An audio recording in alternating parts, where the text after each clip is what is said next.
Welcome to the Cedar City, the center of Tennessee, Murfreesboro, where today we're on MTSU's campus for the clash between the Governors of Austin Peay and the hometown Blue Raiders. I'm your host, Ethan Williams, joined by Brent Walker and Devin Lockhart, and we're going to go ahead and kick things off by taking a look around Conference USA.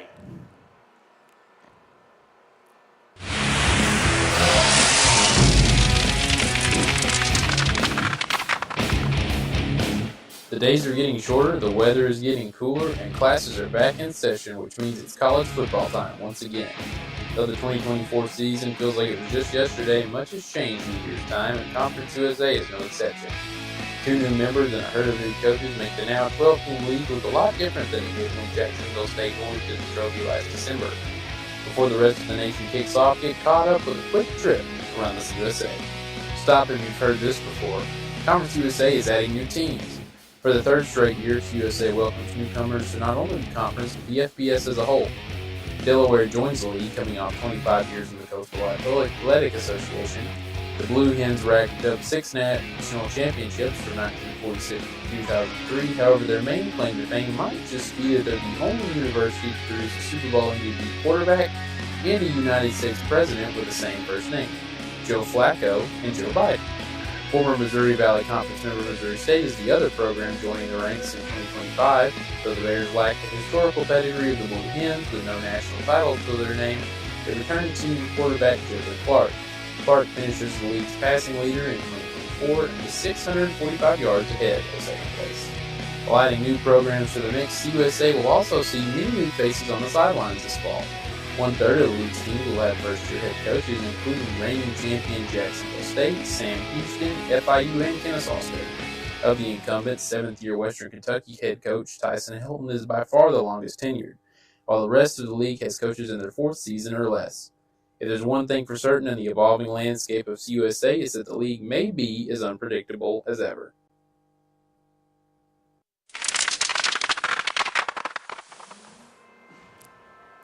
Yeah, you saw there, fellas, we caught up with the 2 new teams to Conference USA, and they actually kicked off their first game in the FBS. Delaware did the other night and took down Delaware State. When Missouri State's got a tough out tonight going up against Southern California, but we'll take a look deeper at MTSU's opponent and the rest of these matchups. First one of the night, or of the day, is going to be Liberty hosting Maine. MTSU, of course, is going to be playing host to Austin Peay. Western Kentucky is the home team against North Alabama. UTEP going on the road to face a tough Utah State team. Southeastern going on the road to face La Tech in a tough in-state matchup. Missouri State going to the aforementioned USC, and New Mexico State hosting Bryant. We're going to take a closer look here at Austin Peay and what they got going on this week for us, Ethan.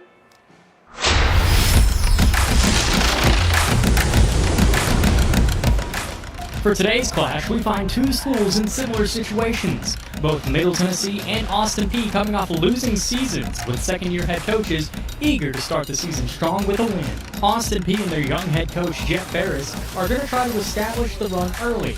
And last season, that's the only thing they seem to do right, as they averaged 140 rushing yards per game. The Governors have 2 great quarterbacks that MTSU will need to plan for. First is their senior, Aw Smith, who started 11 games for them last season after an injury to their starting quarterback. And also their new transfer, Chris Parson from Mississippi State. Smith possesses great pocket presence and knows when to run and when to just throw the ball away. He's also great at going through his reads and identifying coverage to find his open man. While Parson, the Brentwood native, who's had an underwhelming career so far, only playing in 2 games with his time at Mississippi State, is looking to revitalize his career with the Governors. Jeff Ferris and his staff have done a great job of supporting their new quarterbacks with some big additions from the transfer portal on offense. First, they got wide receivers Nate Spielman and Walker Merrill, 2 former Tennessee Volunteers that have made their way to Clarksville, as well as their 6'7" offensive tackle Eli Sutton, who transfers in from the University of North Carolina. The Governors' biggest weakness last year by far was their defense. They, on average, gave up 150 yards on the ground and 230 through the air. But they did a great job of bolstering that defense in the transfer portal by adding Luke Williams, a defensive back from Purdue, and Khalil Tate, a former 4-star defensive back transferring in from Iowa. If the Blue Raiders want to win this game, they'll need to shut down Austin Peay's amazing running game and whoever they decide to roll with at quarterback. They'll also need to force turnovers on defense and make good decisions with the football.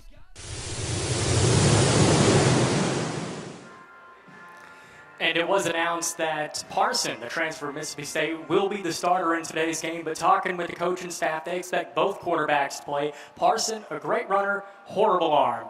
Smith, I think he's a better prospect overall. But, I mean, if you have a guy transferring in from an SEC school, how could you not let him start on offense? Yeah, that was some great insight there as the quarterback room that Austin Peay has. But I'm not going to lie, the most interesting part about that spotlight that you had right there was that vibrant Central Arkansas field that Austin Peay was playing on, that purple and gray. That was pretty unique, I must say. And so we're going to take a break, and we will be right back with the scoop when we come back. Thank you. I help people. I create music. I shape the future. I am an entrepreneur. I inspire people with more than words. I ride forward. The sky is not my limit. Find your blue at MTSU. Okay, let's get a quick mic check. Yeah, sure. Blue Raider Extra Point is live at the Hall of Fame. Hey, you and Dylan are gonna be on camera too this week, all right? All right, got it.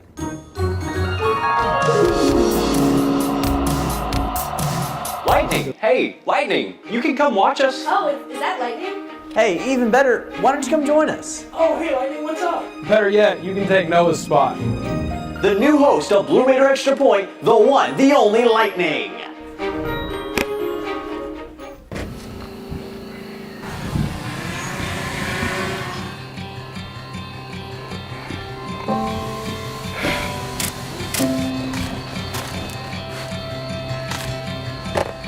Oh, you all right? Had a better for me. Hey, Greg. Thanks for the extra look this week.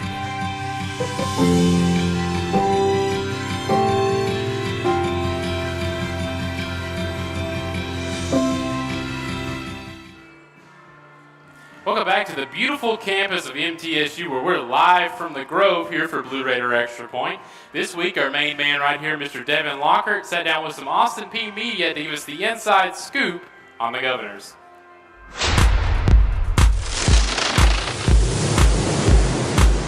Welcome back in. It is a new season of college football, so it is a new season of the Scoop here. And with us today, we have Knox Reeves, a student athletic communications personnel. And Knox, how you feeling about the start of college football back? Dude, I am excited. First of all, I appreciate you having me on. I love what you guys do at Middle Tennessee with your athletic programs and your journalism, so just want to say shout out to you guys on that. You guys do have your returning quarterback grad student, Austin Smith.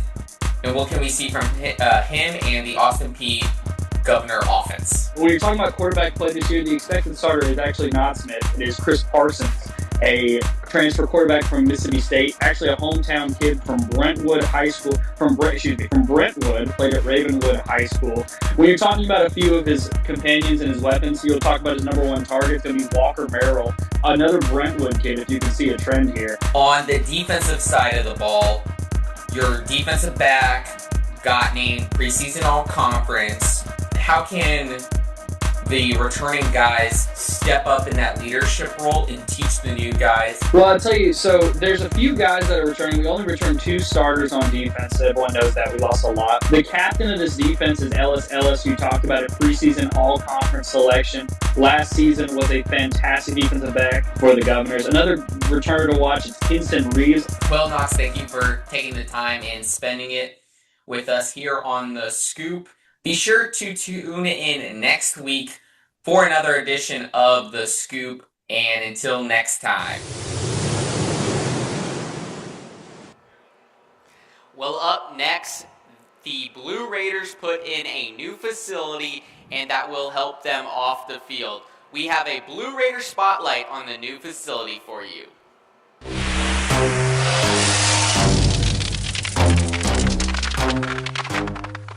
Told my friend Andy Warmick as he looked around, he goes, "Man, this is a big deal," and it really is.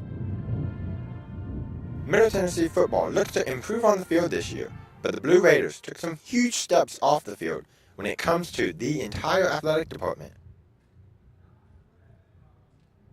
I think it was all in the vision, right? I mean, like they had a vision way before I came here. I mean, I just happened to be the person, tasked with the helm of being able to get us like from where we are to where we wanted to go. So like the vision was brought into to fruition like a while ago. Like anything else, sometimes it takes time. We all wanted it to hop a little faster, but you plant the seeds, and you water it, then you let the sunlight hit it, and you watch it grow. MTSU opened the Stephen and Denise Smith Student Athlete Performance Center, a state-of-the-art facility for all MTSU athletes that includes a new weight room, recovery, and nutrition centers, while housing the entire football team. Well, we didn't have a facility to bring our kids into. We didn't take them into the weight room. Okay, you have to understand where they've been here the last couple of years. Everything that we did recruiting-wise, I tell you what, they never saw our offices. The only place that they saw was Hendricks. You will now have to put it all together, on and off the field, as they get set to kick off the 2025 season, looking to improve from last year's 3-9 finish. Mason saying, MTSU has the facilities to win. Now all we got to do is win. Yeah, I mean, I told Coach Mason, like, before we was in the spring in the old facility, when this thing got up, I was like, we're going to be better as soon as it gets built. I mean, as soon as we step into this, because it's going to motivate guys. You're going to see the new stuff. You're going to want to play harder for that, just because, like, you see the community tapping into the building this building, so, like, that just brings energy to us, and we want to do better for the community and stuff. So just the building's just going to make it better.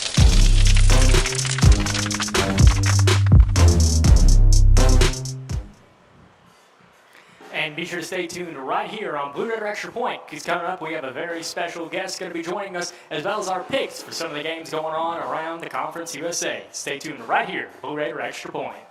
We do it. The stars come to Middle Tennessee State University, and students come here to become stars, no matter what they pursue. Hey, Coach. We do it. We're the only college of media and entertainment in the world, just outside the heart of Nashville. Look, mic check, 1, 2, everybody listen. When you do it like this, ain't no competition. I'm talking B.I.G., VIP. Treat them like a front row seat and make them pay attention. If I shoot for the 3, then I ain't never missing. Cracking up the degrees like I was in the kitchen. Can't lose, got too much to prove. But when you do it all, it get too hard to do it. Our curriculum and facilities are cutting edge, and our relationships with industry leaders give students an edge over the competition. Check it out. You can get real-world experience with degrees in recording industry, media arts, journalism and strategic media, and more. Media and entertainment at Middle Tennessee State University. Learn to shine.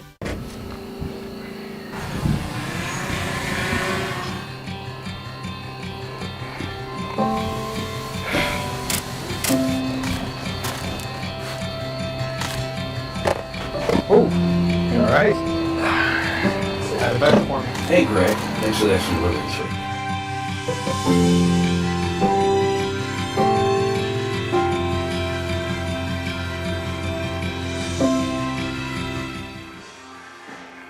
Welcome back to Blue Raider Extra Point, and we're going to go ahead and take a look at the keys to succeed for today's game, what all of us think needs to happen for MTSU to walk out of here with the win today. Brett, what do you got for us? Well, this one, guys, seems a little bit obvious, but it's make less mistakes than Austin Peay. Head coach Derek Mason talked about it earlier in the week. It says week 1 is always an outlier.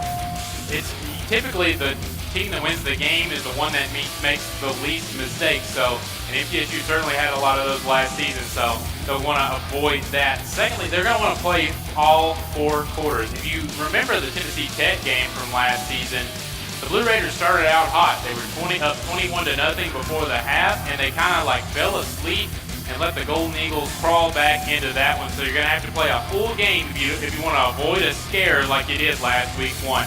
And last, but certainly not least, is take 3.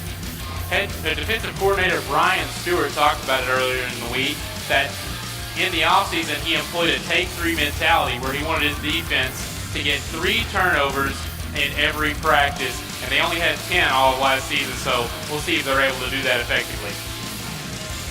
So for my keys to succeed for the Blue Raiders, it has to be starting with the defensive line and Brandon Buckner. He's been quiet, and he has to have a big breakout year. As you can see a stat right there in the Jacksonville State game last year. It has to have a big year, and they have to start strong. Second, patience from Badiato. He has to set his feet when he throws, whether the pocket is closing or when he's scrambling. He has to stop, set his feet, look downfield, and make a clean, proper throw. Finally, have a prominent run game. As you can see the highlight right there, a dominant run game by Flip Cradle. And he has to have a good game and has to have a dominant run game throughout the whole game to win.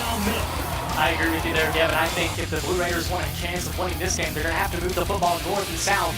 And they talked about it last year. This is really a team that is built off the run. But last year, due to injuries both in the backfield and the offensive line, they weren't able to establish it. This year, they got a healthy O-line. They got 2 great running backs. And I expect them to be able to set that up this year. The next key to succeed, I think that Blue Raiders need to do is force turnovers. You can see a pick by John House right here on this play.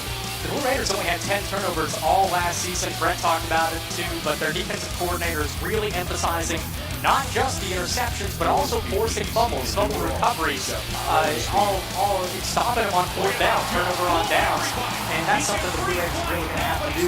Last, they're going to need to be able to contain the quarterback. Both of Austin Peay's quarterbacks are wonderful runners, and if the Blue Raiders want to have a chance to stop this offense, it's going to have to start by stopping the quarterback. So they're going to have to set the edge and keep the linebackers on alert for mobile quarterbacks this season.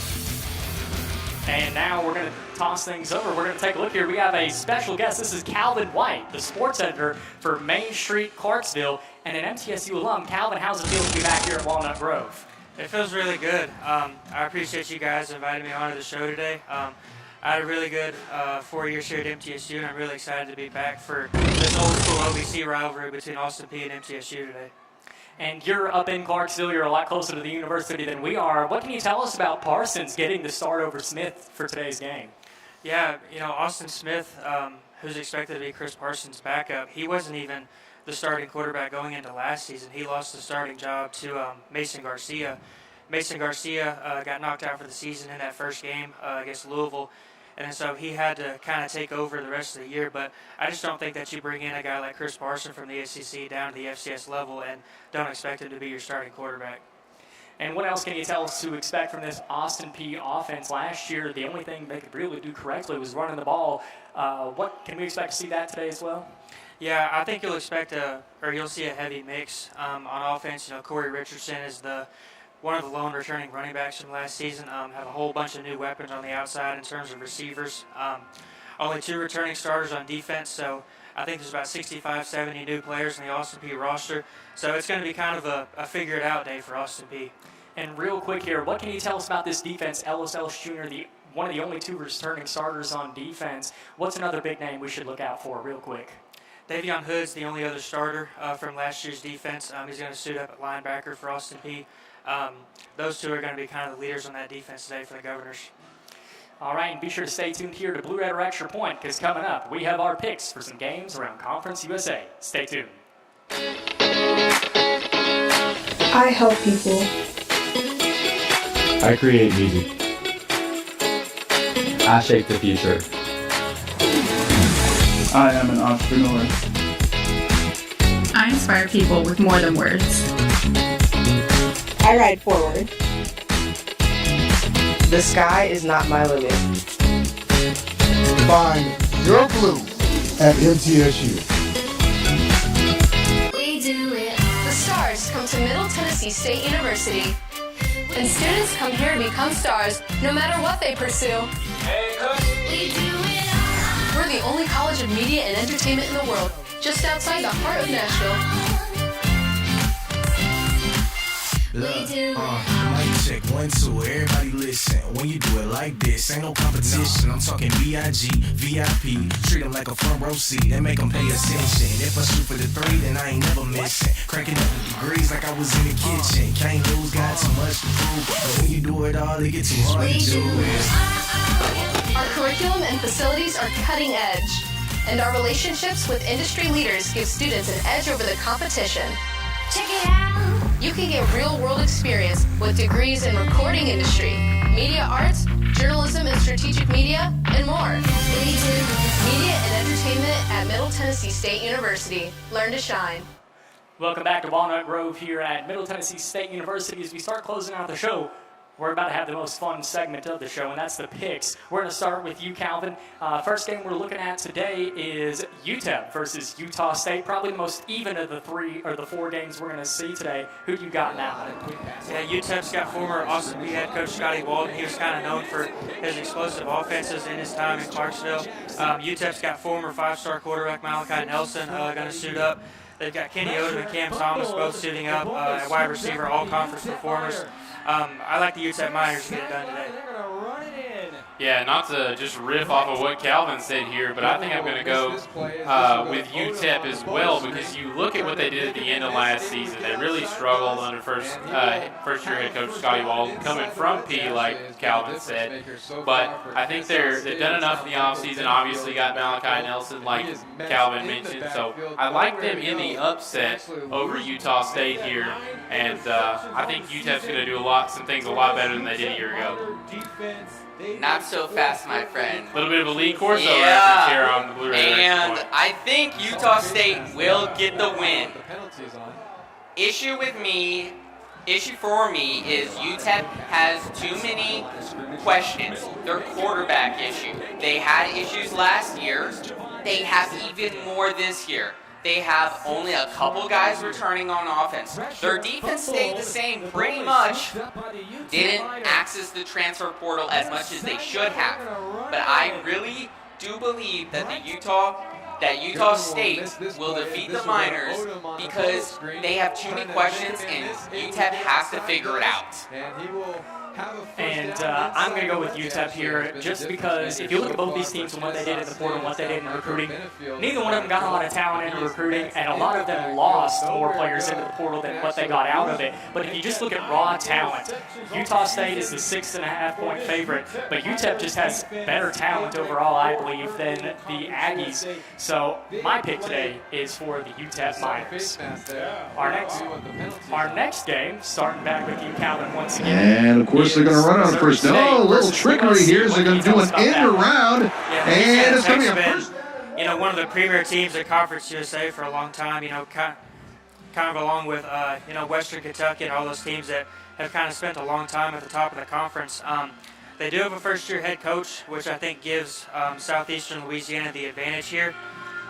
They're going to have an explosive offense. That's what we know about Louisiana Tech. That's kind of their bread and butter, what they're known for.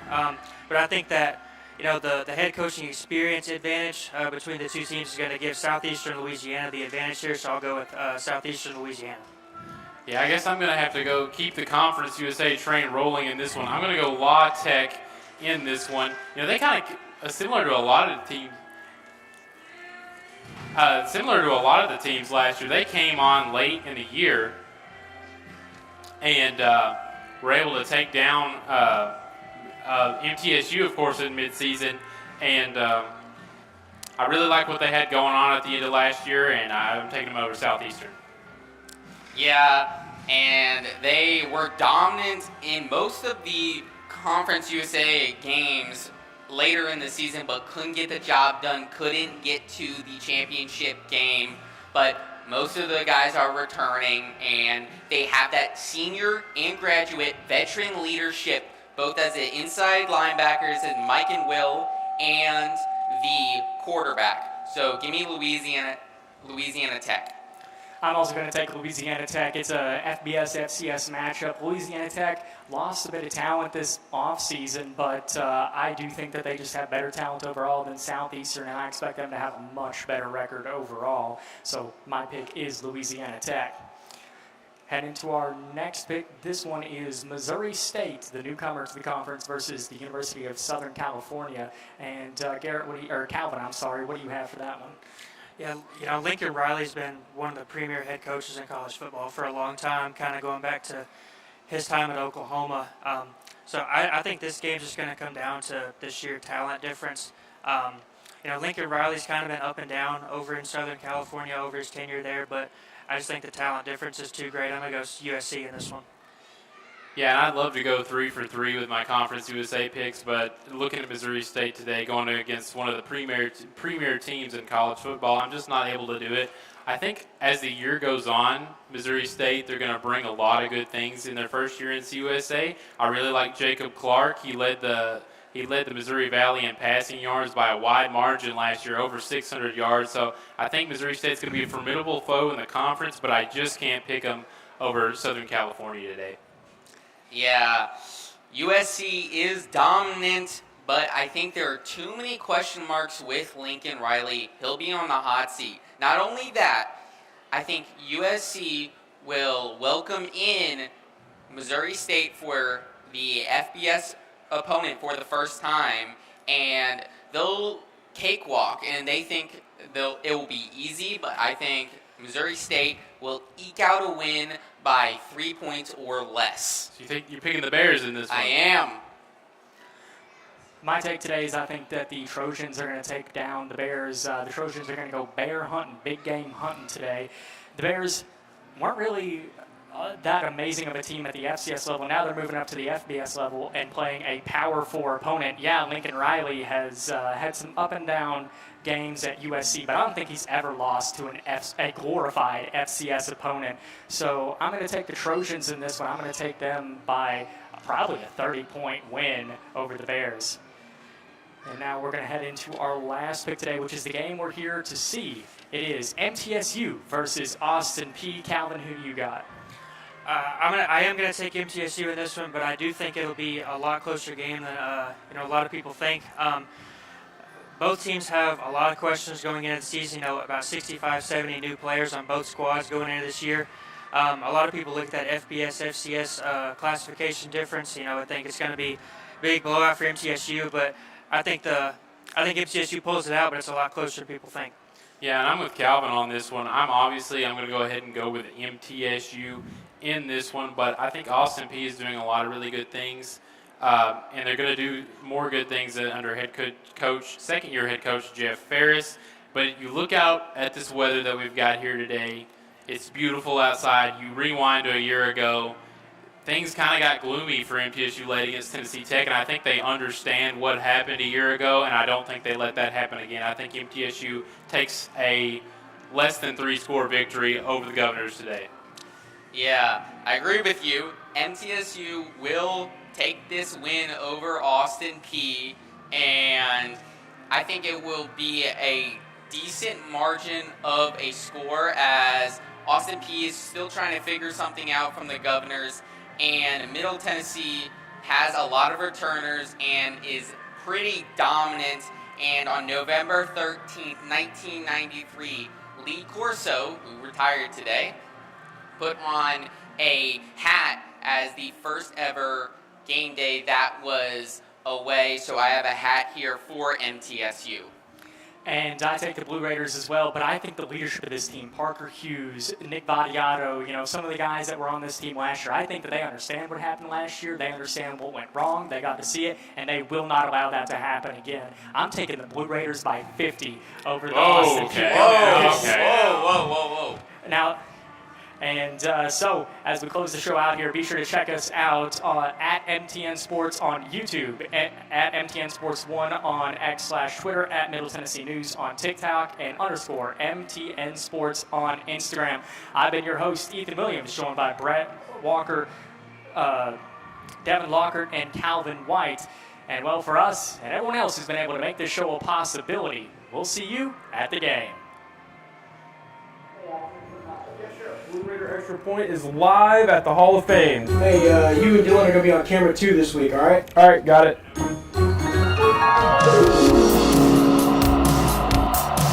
Lightning! Hey, Lightning! You can come watch us. Oh, is that Lightning? Hey, even better, why don't you come join us? Oh, hey, Lightning, what's up? Better yet, you can take Noah's spot.